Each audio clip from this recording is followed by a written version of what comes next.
अस्सलाम वालेकुम दोस्तों, आज बात करते हैं कि इतनी सारी बीमारियां और मुआशरे के ऊपर क्यों टूट पड़ी हैं और आखिर हम क्या वजह है ये बीमारियां फैल रही हैं।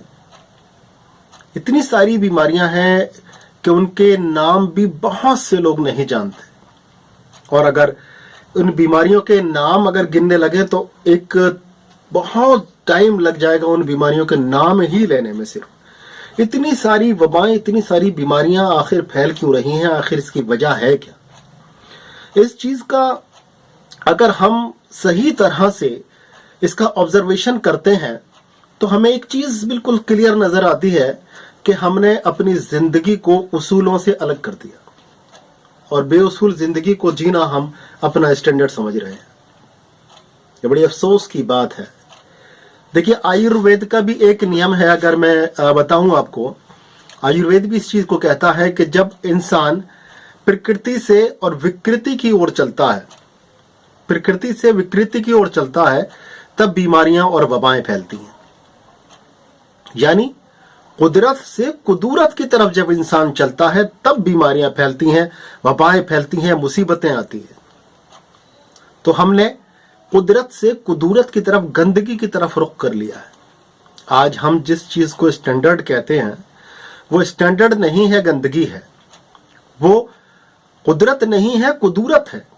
कुदरत को छोड़ते चले जा रहे हैं और कुदरत को अपनाते चले जा रहे हैं, और यही वजह है कि हम लगातार बीमार पड़ते जा रहे हैं। दोस्तों, अगर ऑब्जर्वेशन करें तो हम पाएंगे कि हमारा जो असल वजह है बीमारी फैलने की या बीमार होने की, वो सबसे बड़ी वजह है हमने सुन्नत रसूलुल्लाह सल्लल्लाहु ताला अलैहि वसल्लम को तर्क कर दिया।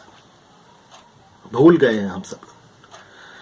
हम अपनी लाइफ को अंग्रेजों की तरह जीने की कोशिश कर रहे हैं, हम दूसरी कौमों की तरह जीने की कोशिश कर रहे हैं, उनमें अपना आइडियल ढूंढ रहे हैं।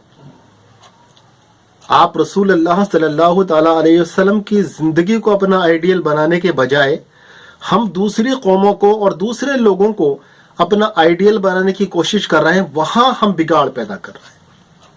अगर सुन्नत रसूलुल्लाह सल्लल्लाहु ताला अलैहि वसल्लम को हम अपना लें तो दोस्तों, मैं एक चीज गारंटी के साथ कहता हूं कि कितनी ही सारी बीमारियां और कितनी ही सारी वबाएं हमें छू भी नहीं पाएंगी। लेकिन वजह, बीमारियां फैलने की वजह हकीकत में यही है कि हम बेउसूल जिंदगी जीने की कोशिश कर रहे हैं, नहीं जी रहे हैं, बेउसूल जिंदगी जी रहे हैं। एक वाकया मुझे याद आ रहा है हदीस का। मदीना शरीफ में एक हकीम ने अपना मतब कायम किया, एक दुकान, अपनी क्लिनिक किया, और बहुत वक्त तक वो इंतजार करता रहा कि कोई मरीज आएगा, लेकिन वो मरीज कोई आया नहीं। तो उसने एक शख्स को रोककर पूछा कि भाई क्या मामला है, यहाँ पर लोग बीमार नहीं पड़ते, क्या वजह क्या है, आखिर कोई मेरे पास मरीज आया ही नहीं। तो उस शख्स ने कहा कि हम बीमार पड़ेंगे ही नहीं, क्योंकि हमारे नबी ने एक ऐसा तरीका बताया है कि हमें बीमारी छू भी नहीं सकती। तो उस शख्स ने कहा, उस हकीम ने कहा कि मुझे भी वो तरीका बताओ, मैं भी वो अजीब व गरीब तरीका जानना चाहता हूं जिससे आप लोग बीमारी नहीं होते। गौरतलब एक चीज और भी है कि वो मदीना, जिसको यसरब कहा जाता था किसी वक्त में, यसरब का मतलब होता है बीमारियों का घर। तो हकीकत में आप हुजूर सल्लल्लाहु ताला अलैहि वसल्लम के मदीना शरीफ जाने से पहले हालात यही थे, वो यसरब ही था। और जैसा आपने कदम रखा और आपने उसूलों की जिंदगी लोगों को दी, तो लोग, बीमारियां लोगों की खत्म होती गई, वबाएं खत्म होती गई और लोग सेहतमंद होते गए। देखिए, सुन्नत का अगर हम करें तो आप रसूलुल्लाह सल्लल्लाहु ताला अलैहि वसल्लम की जो जिंदगी है, आपकी जिंदगी को अपना आइडियल बनाइए और उसी पर अगर चलने की कोशिश करें तो कौन सा ऐसा पहलू है जो छूटा है। सोना से लेकर और फिर जितने भी आपके दिन भर के काम है और जिंदगी भर के काम है, सब सुन्नत रसूलुल्लाह के तरीके से अगर हम करते हैं तो हम देखेंगे कि हमारी सारी बीमारियां दफा हो जाती हैं। सोने का तरीका है सुन्नत के हिसाब से, اگر آپ تو سوئیں گے تو ہے ہی، ظاہر ہے، نیچرل ہے، سوئیں گے آپ، لیکن اس کو سنت کے طریقے سے اگر آپ سوتے ہیں تو آپ کو اس کا ثواب بھی ملتا ہے اور آپ کو صحت بھی ملتی ہے. آپ کا جاگنے کا طریقہ، چلنے پھرنے کا طریقہ، اٹھنے، بیت الخلاء میں بیٹھنے تک کا طریقہ آپ حضور صلی اللہ علیہ وسلم نے بتایا، لیکن ہم بالکل وہ انگریز بن گئے. سیٹ لگا رکھی ہے ہم نے، انگلش سیٹ لگا رکھی ہے، اور اس پر بیٹھتے ہیں، بیماریوں کو دعوت دیتے ہیں. کہاں ہم سنتوں پر عمل کر رہے ہیں؟ اسی لیے ساری بیماریاں آ رہی ہیں. کھانے کا طریقہ، پینے کا طریقہ، اور یہاں تک کہ مباشرت کرنے کا طریقہ، سیکس کرنے کا طریقہ، اپنی زوجہ کے ساتھ، اپنی بیوی کے ساتھ میں کس طرح سے سیکس کرنا چاہیے، کیا نہیں ہے سنت رسول اللہ میں. ہر چیز آپ رسول اللہ صلی اللہ تعالیٰ علیہ وسلم نے سکھائی، لیکن آج امت کے یہ حال ہیں کہ ہم ان تمام چیزوں سے دور ہوتے جا رہے ہیں، اور تبھی یہ بیماریاں ہمیں اپنا گھر سمجھ کے ہمارے اندر آتی جا رہی ہیں. تو اس حکیم نے کہا کہ کون سا وہ طریقہ ہے، تو اس شخص نے بتایا کہ وہ طریقہ یہ ہے کہ آپ نے بتایا کہ پیٹ کے 3 حصے کرو، ایک حصہ پانی کے لیے، کھانے کے لیے، ایک حصے کو خالی چھوڑ دو ہوا کے لیے. لیکن ہم جب کسی دعوت میں، کسی پارٹی میں، کسی بھی فنکشن میں جاتے ہیں تو ہم اس طرح سے کھاتے ہیں کہ جیسے ہم نے کھانا پہلی بار ہی کھا رہے ہو.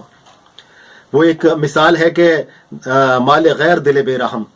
تو یہ چیز سامنے آتی ہے تو یہ بھی سوچنا چاہیے کہ پیٹ تو ہمارا ہے، صحت بھی ہماری ہے، ہم صحت کو کیوں بگاڑیں. تو دوستو، جس طرح سے ہم اپنی زندگی کو قدرت کی طرف ڈھال رہے ہیں تو وہ ظاہر ہے کہ وہ بیماریوں کو دعوت دیتا ہے. تو اگر ہمیں اپنی زندگی کو سدھارنا ہے، ان بیماریوں سے دور رہنا ہے، ان بیماریوں کو دفع کرنا ہے، تو ہمیں اپنی زندگی کو سنت رسول اللہ صلی اللہ تعالیٰ علیہ وسلم کے مطابق گزارنا ہوگا. آج ہی سے اپنی زندگی کو آپ سنت کے مطابق گزار کے دیکھیں، اسی طرح سے سو کے دیکھیں، اسی طرح سے چل کے دیکھیں، اسی طرح سے بیٹھ کے، اسی طرح سے کھا کے، اسی طرح سے پی کے دیکھیں، اسی طرح سے اپنی زندگی کے جو معاملات ہیں ان کو کر کے دیکھیں، اور آپ دیکھیں گے انشاءاللہ تعالی صحت آپ کو ملتی چلی جائے گی، بیماریاں دور ہوتی چلی جائیں گی، اور ایسا کوئی بھی مسئلہ آپ کا نہیں رہے گا انشاءاللہ جو حل نہ ہو. اسی دعوت کے ساتھ میں آپ اس چینل کو سبسکرائب کریں. انشاءاللہ بہت اچھی باتیں ہوں گی، ہم لوگ مل کر آپس میں باتیں کریں گے اور ایک دوسرے کو نالج دیں گے. کبھی میں آپ کو کچھ بتانے کی کوشش کروں گا، کبھی آپ اپنے علم سے مجھے سرابور کریے گا. تو بہت بہت شکریہ. السلام علیکم ورحمۃ اللہ علیہ وبرکاتہ.